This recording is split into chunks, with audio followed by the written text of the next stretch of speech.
we've said it all 1,000 times before. Been through all and always. Isang magandang araw na naman sa lahat ng mga kasiprahan natin dyan. Siyempre, classic love song na naman i-share sa inyo ni paring Mike sa araw na to. Ituturo ko sa inyo yung Loves Always Finds a Way ni Peabo Bryson. Okay, siyempre kukunin lang natin yan sa simpleng siprahan lang at strumming para sa inyong lahat. Subscribe na kay paring Mike kung bago lang kayo sa channel na to at pindutin nyo na rin yung notification bell para lagi tayo updated kapag meron tayong mga ganitong bagong video na i-upload sa YouTube. Okay, so hindi natin patagalin yan. Let's go! Okay, sa song na to guys, wala tayong kapo. And then syempre, standard tuning tayo. And then, ang mga verses natin, and then sa mga chorus, kunin natin siya sa strum para mas madalian tayo. And then kasi yung song na to medyo mataas. So kailangan syempre powerful din yung pag-strum natin. So depende sa inyo kung nakasaksak sa ampli yung gitara nyo, pwede nyo siyang i-pluckin, gawan nyo na lang siya ng sarili nyong rendition. Okay? Sa intro niya guys, pwede natin kunin yung simpleng plucking. Konti lang naman yun. Tapos pwede rin natin siyang i-strums. Okay? So pag in-strum natin siya, letter A, then D minor over A. Sana ganito kuha nyo ng letter A para pag nag D minor over A tayo, kasi yung index natin ibababa natin dito mamaya. So una, usog muna natin dito yung pinky sa 3rd fret ng 2nd string. And then, naka-stay put lang yan. Tapos yung index natin sa 1st fret ng 1st string. Okay? So parang ganyan na rin yung tunog niya, medyo malapit-lapit. Okay? Then pag in-strum natin, kung saan yung kumpas ng kamay nyo, tempo nyo, dun nyo kunin. Okay? Kung meron kayong ibang tempo na magagawa. Pero yung sa akin kasi, ang ginagawa ko lang, puro bagsak lang yan pag in-strum ko. Halimbawa, intro.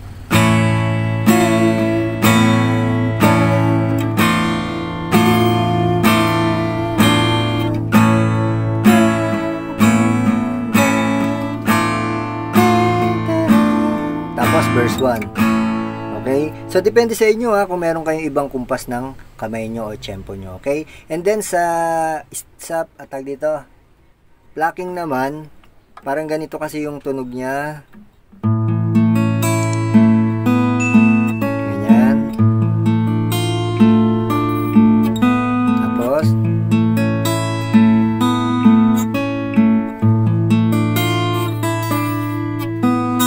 okay? Ang gagawin natin dyan, letter A din, 5, 4, 3, 2, 1, ha? Tapos 3, pagtapos ng number 1, parang ganito. 3, open yung number 2, tapos 3 ulit, balik yung pinky dito sa 2nd fret ng 2nd string. So, ganito na siya. 3, tapos D minor over A, yan. Ginawa na natin kanina yan sa strum. So, 5, 4, 3, 2, 1 uli. Tapos 3, 2, 3. Open yung 2nd string. Angat yung pinky. Tapos 3. So, ganito na siya. Balik sa A. Pangalawang ikot sa D minor over A, ganito tunog.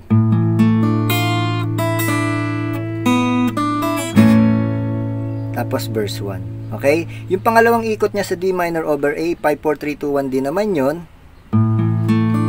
Tapos, pag angat natin ang index natin, pipitikin uli natin yung number 1 na string. Tapos 2. Okay? Tapos, open natin yung 2nd string. Okay? Ganon. Tapos, balik natin siya, forma ng A, verse 1. Okay? So, ulitin muna natin yung intro guys, yung plucking, para pag pinasok natin ng strumming ng verse 1, hindi tayo masyadong malilito. Okay? Dadahan-dahanin ko lang, tututo ko ng konti. Yan. 5, 6, 7, 8.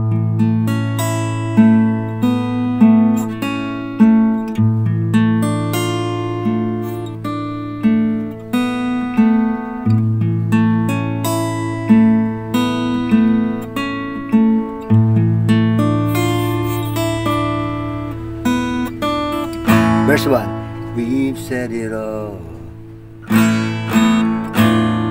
1,000 Okay? Pagbagsak ng A, verse 1 na yon.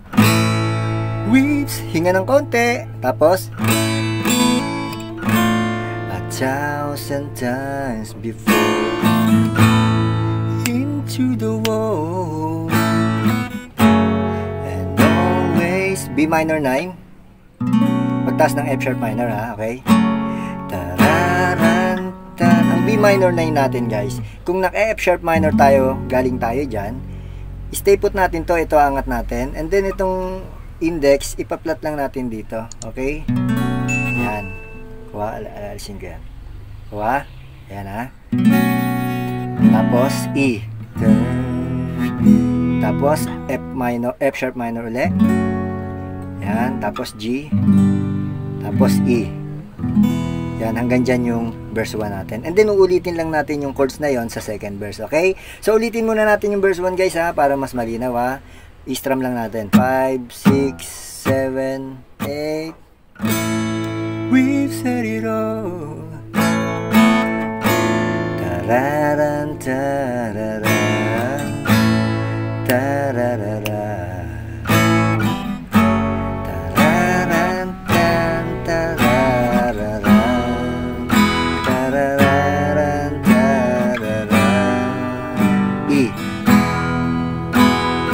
Tapos, second verse, ulitin natin yon, yung chords na yon. We reach the end. Tararan, tarara. Tararara.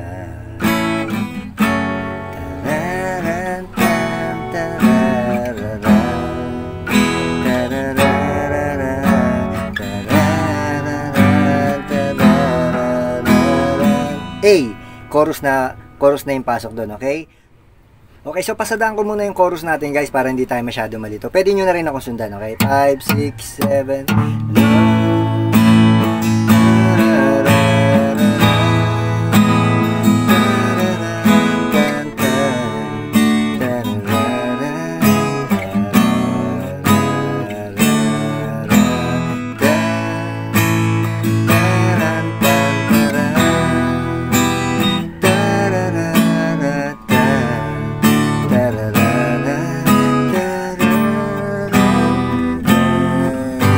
tapos interlude, okay? So, ang chorus natin, A, kailangan ganyan ang kuha natin ng A, and then A major 9, aangat natin itong dalawa.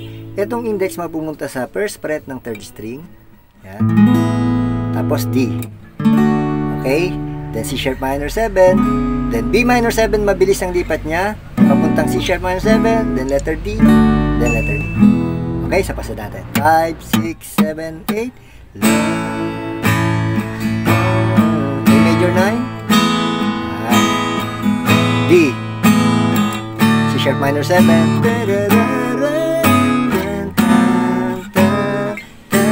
pangalawang ikot, A, then E minor, then yung A bar chords, ha, A over C sharp, then D, C sharp minor 7, D minor,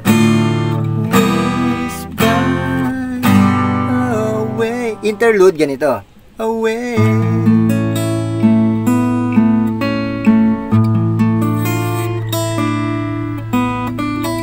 Okay? So, ang kinuha natin sa interlude, yung last part ng intro niya.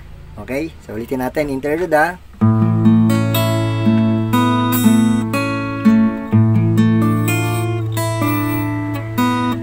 Tapos, third verse. Okay? Sa third stanza or third verse, same lang yan ang chords natin sa verse 1 and verse 2. Okay? Sa pasada natin. Diretso natin ang chorus, ha. 5, 6, 7, 8.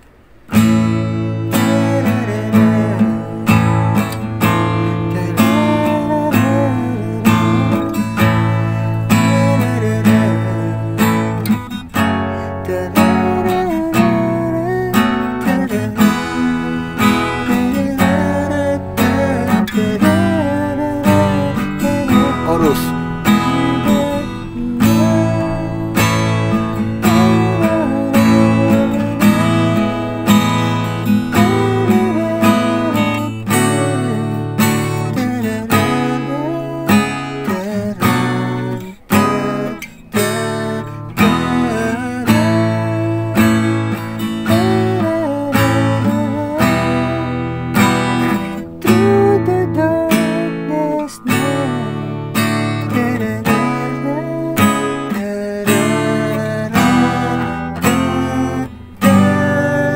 bridge. Okay, so sa bridge, letter C, parinig ko muna.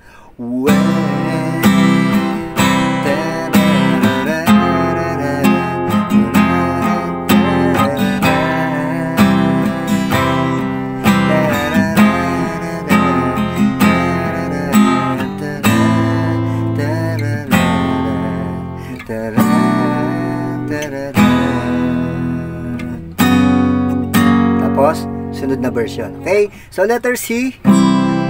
Then, F minor. 2 times yan. F minor. Then, A minor. Hold natin. Then, hold natin uli sa F. Tapos, B minor 7. Then, letter E.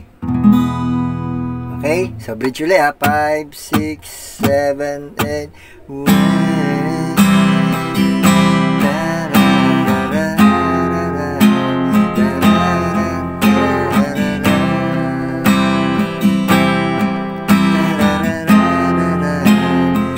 Hold natin A minor, F, B minor 7, and E. Tapos, F sharp 7 sus 4. Okay, isang pitik lang, then F sharp 7. Then, punta tayo ng susunod na verse. Okay, okay, so sa fourth verse natin guys, letter B. And then B sus. Yung B sus natin, susundot natin yung pinky natin dito sa P fret ng second string. Okay, ngayon kung ang letter B nyo ganyan, syempre usog nyo na yung pinky nyo rito. Ha? Kasi ang way ko ng letter B ganito. Tapos dito. Okay? So ang mga chords niya sa fourth verse, letter B, B sus, tapos B. Okay? Tapos G sharp minor, and then C sharp 9. So ang C sharp 9 natin, stay put natin tong maliit na daliri natin na pinky, then angat natin to. Yan. Kung natatandaan nyo kanina, nag B minor 9 tayo. Ganito.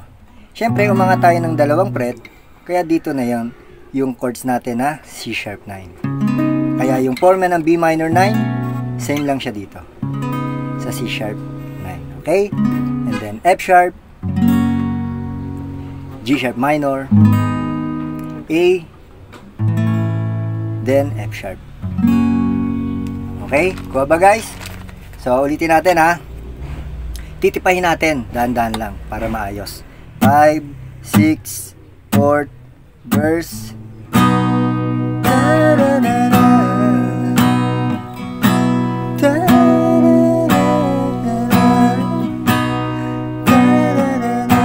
G sharp minor, C9, C sharp 9.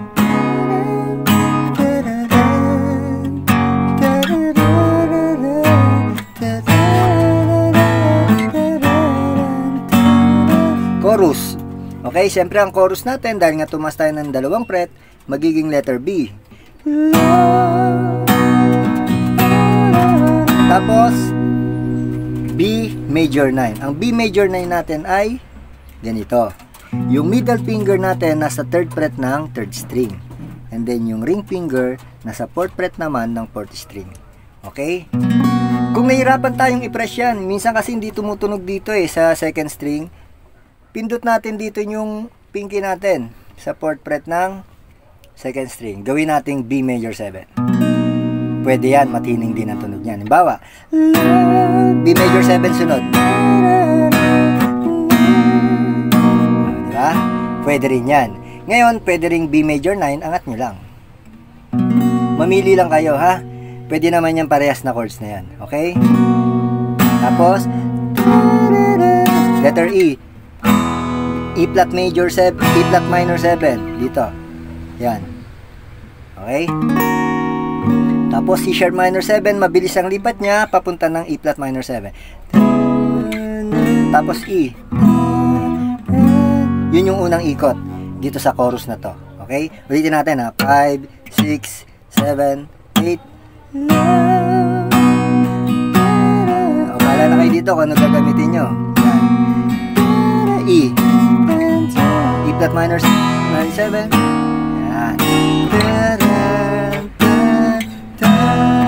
Pangalawang ikot. F sharp minor. Yan. Tapos B. Through the darkness. Yan. Ang chords naman na yan, para lang tayong naka A over C sharp. Kung naaalala nyo rin kanina. Diba? So, uusog din natin yung dalawang fret, magiging B over E flat. Okay? Kuha ba? So, naka-flat lang tayo dito sa 4th fret. Yan. Hanggang sa number 4 na string. Okay? Tapos, lagay natin to sa 6th fret ng 5th string. Kuha? Para hindi tayo malito. Dahan-dahan lang. Tapos, letter E. Yan. Tapos, E flat minor 7. Tapos, loves E minor, F sharp minor, G, tapos A. Ulitin natin yung chorus. Okay? So, dito muna tayo sa pangalawang ikot, guys, yung merong F sharp minor para malinaw, ha? Okay. 5, 6, 7, 8. Love always seems to light through the darkness now.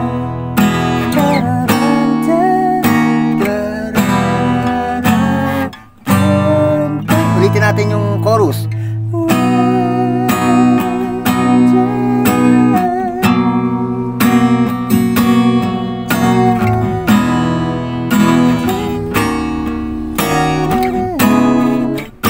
Yan. F sharp minor.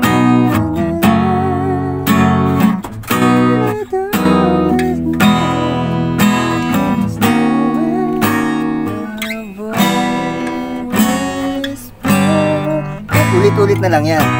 Yung last chorus na yan, ulit-ulitin na lang natin yan hanggang mag-fading tayo.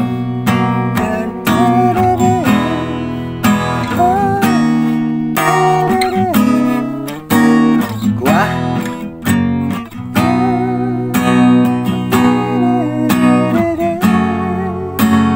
Okay? Ulit-ulitin nyo lang yun hanggang sa mag-fading na siya. Yung kung gusto nyo i-plucking, nasa sa inyo, i-plucking nyo, ha? Wala naman problema ron. So yun lang, guys, syempre sana may natutuhan kayo at sana ay natandaan nyo yung mga chords natin na yan. Kayang-kaya nyan. Kaya tingin ko matutugtog nyo na yan. Lakasan nyo lang yung boses nyo, tapos lakasan nyo lang rin yung pipa nyo para magsasalubong yung tunog ng gitara natin at saka sa kanta. Okay? So yun lang, syempre stay safe tayong lagi at God bless sa inyo lahat.